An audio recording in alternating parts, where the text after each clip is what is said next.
The European Commission says it is upping its commitments to promoting the rights and inclusion of people with disabilities by reviewing its long-term strategy.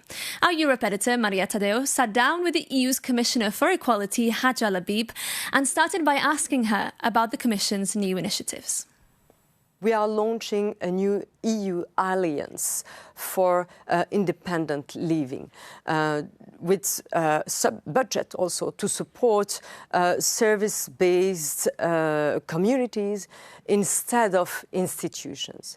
And that is why what we call deinstitutionalization, to be sure that a person with disabilities can live their own life independently. And it is about their dignity, their choice also.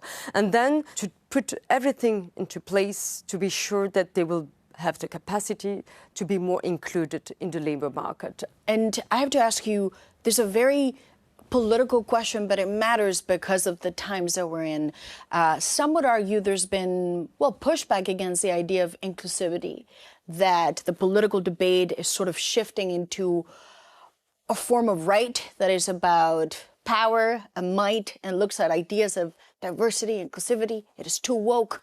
We don't want it. We don't like it anymore. Is that something that you're concerned about? Yes, I'm concerned about because I'm Commissioner for Equality and we see a regression when it comes to gender equality and all kind of, discrimination is something that we need to combat because this is not the Europe we want to live in. We want a Europe that is forgetting no one, that is inclusive, that is diverse. This is our added value as a continent. So it's important to be very vocal, and that's why we had this strategy.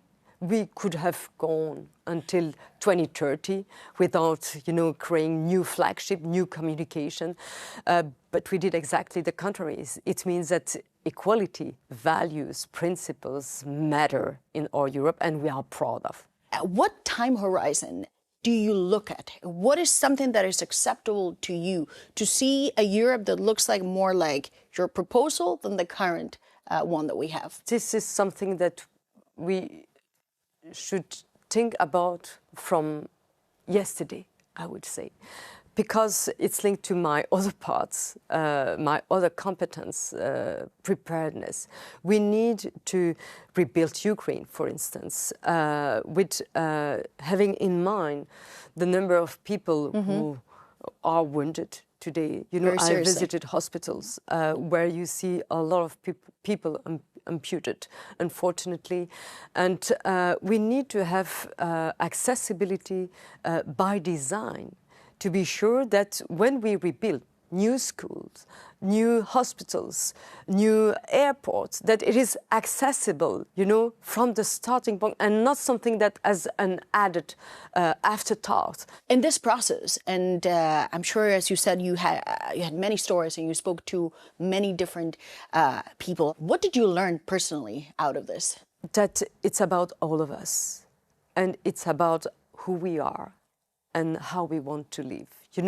If you want to live in a society where the most fragile, vulnerable are left behind, you can, think that it could be you, it can be your mother, it can be your children, your child tomorrow.